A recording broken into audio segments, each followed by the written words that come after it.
আসসালামু আলাইকুম প্রিয় কুইত প্রবাসী ভাই বোন সকলকে স্বাগত জানাই। যারা কুইতের বিভিন্ন স্থান থেকে এই ভিডিওতে যুক্ত হয়েছেন, মধ্যপ্রাচ্যের বিভিন্ন দেশ থেকে যারা দেখছেন এবং বাংলাদেশ থেকে যারা দেখছেন, সবার জন্য গুরুত্বপূর্ণ।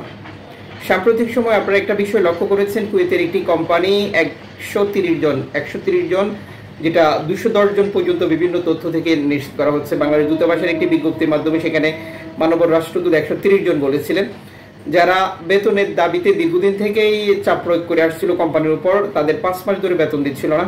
তখন নিরুপায় হয়ে তারা মকফর বা থানাতে গিয়ে অভিযোগ করেছিলেন, যেখান থেকে বাংলাদেশ দূতাবাস খবর পাওয়ার পরেও এই সমস্যাটির সমাধান করার চেষ্টা করেছিলেন। কিন্তু এরই মধ্যে এই কোম্পানি, যেটা কূটনীতিক তৎপরতা, আমরা এটাকে বলবো ব্যর্থতা বাংলাদেশের। দ্বিতীয়টা হচ্ছে যে তারা অনেকটা গুপ্তচর বৃত্তি বা না জানিয়ে বাংলাদেশিদেরকে দেশে পাঠিয়ে দিয়েছে। যদি জানানোর বিষয়গুলো হতো তাহলে যে বাংলাদেশিরা ঠিক তাদের পরনের পোশাক পরে দেশে চলে গেছে 4 দিন যে থানা মকফরে আটক রাখা হয়েছিল, এই বিষয়গুলো ঘটতো না। যেটি ইনফরমেশন দেওয়া ছাড়া, একটি দূতাবাসকে জানানো ছাড়া, একটি দেশের যেটা বৃহত্ত আকারে কোনো ঘটনা, যেখানে দূতাবাস আলোচনা চালাচ্ছিল, চিঠি যেটা লেনদেন করছিল, যেটা দূতাবাসে মাননীয় রাষ্ট্রদূতের কথা অনুযায়ী, সেই সুযোগও দেওয়া হয়নি।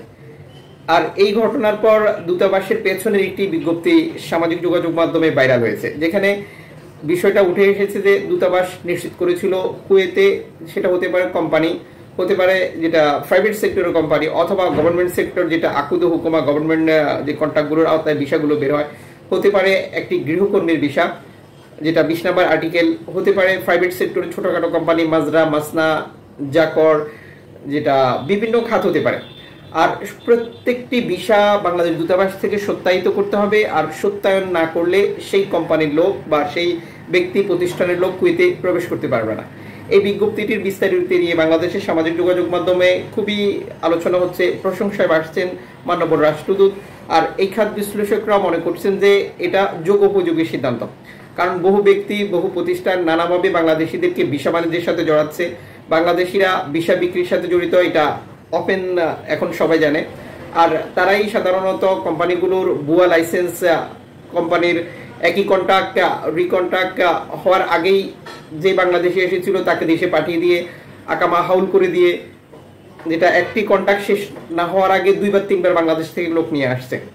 আর যখন সত্যায়নের ব্যাপারগুলো ঘটবে, সত্যায়িত করতে হবে দূতাবাস থেকে, দূতাবাস এই সকল ব্যাপার তথ্য ইনফরমেশন জানবে। প্রথমত কত দিনের কন্ট্রাক্ট রয়েছে, এই লোকটির বেতন দেওয়ার অভিজ্ঞতা কি, পেছনে ব্যাকগ্রাউন্ড। সাম্প্রতিক সময়ে যে ঘটনাটি ঘটেছিল, একটা ব্যাপার অবগত রয়েছেন আপনারা, এই কোম্পানিরই গত বছর একটি সমস্যা হয়েছিল, তখন দূতাবাসের মাধ্যমে যেটা 30+ বাংলাদেশির বেতনের সমস্যা নিয়ে, তখনও তারা কাজ বন্ধ করে দিয়েছিল, যেটি মাহবুল্লাতে ঘটেছিল, সমাধান করা হয়েছিল, তাদের বেতন দেওয়া হয়েছে।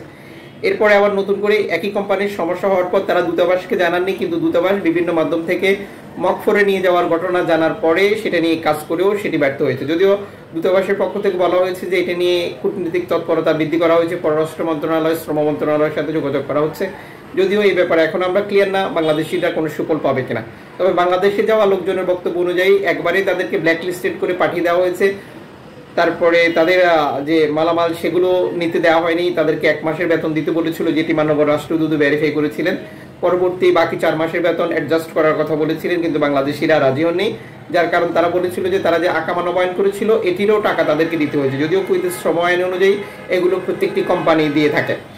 এখন সত্যায়নের বিষয়টা কেন আলোচনায় এসেছে, মূলত সত্যায়ন করতে গেলেই সাধারণত ক্লিয়ার হয়ে যাবে যে কোন কোম্পানির ব্যাকগ্রাউন্ড কেমন, তার প্রোফাইলের কি অবস্থা, তার পেছনের অভিজ্ঞতা, বাংলাদেশিদের কি অবস্থা। আর যে সকল বাংলাদেশিরা বর্তমানে বিভিন্ন কোম্পানিতেই নানাভাবে জর্জরিত, নানা প্রতারণার সাথে যুক্ত রয়েছে, নানাভাবে আপনাদেরকে ক্ষতিগ্রস্ত করছে, সে সকল কোম্পানি, ঊর্ধ্বতন কর্তৃপক্ষ বা ভিন্ন ভিন্ন ব্যক্তি হতে পারে, আপনারা অবশ্যই দূতাবাসকে ইনফরমেশন করবেন।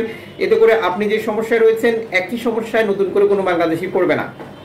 যার কারণ হচ্ছে যে এই কোম্পানিটির ভিসা সত্যায়নের ব্যাপারগুলো হবে না, নতুন করে তারা বাংলাদেশিদের ভিসা কি করতে পারবে না, ভিসা বাণিজ্যের সাথে জড়াতে পারবে না। টোটাল প্রক্রিয়াতে এটা বাংলাদেশিরা উপকৃত হবে। আমরা এই ক্ষেত্রে অবশ্যই এই খাত বিশ্লেষকদের মতো বর্তমান মাননীয় রাষ্ট্রদূতকে ধন্যবাদ দিতে পারি, কারণ হচ্ছে যে এই সিস্টেমটা চালু করাতে বৃহত্তরভাবে বাংলাদেশিরা উপকৃত হবে। এতে করে ছোট ছোট অনেক কোম্পানি বাংলাদেশিদেরকে নিয়ে যে ভিসা বাণিজ্যের তৎপরতা চালিয়ে থাকে, এটা বন্ধ হয়ে যাবে। ঠিক যেমনটি বন্ধ হতে যাচ্ছে অয়েল আল নসিব কোম্পানির। অয়েল আল নসিব কোম্পানিকে বাংলাদেশ দূতাবাস বেশ কয়েকবার যেটা বৈঠকে বসানোর পরও তারা অফিসিয়ালি অস্বীকৃতি জানিয়েছে কোনো সমস্যা নাই, কিন্তু তারা বাংলাদেশিদের ভিসা বাণিজ্যের সাথে যুক্ত রেখে শত শত বাংলাদেশিদেরকে ঠকাচ্ছে। আমরা আশাবাদী যে এইভাবেই আমাদের প্রবাসের আইন কানুনের পরিবর্তন হবে, আমরা আইনের ব্যাপারে অবগত হব। আর 5 মাসে যে বেতন না পেয়ে বসে থাকা, এটা করা যাবে না। আমাদেরকে অবশ্যই প্রথম থেকে সোচ্চার হতে হবে, তাহলে এই দীর্ঘ সময়, দীর্ঘ প্রক্রিয়া, দীর্ঘ জটিলতা সৃষ্টি হবে না।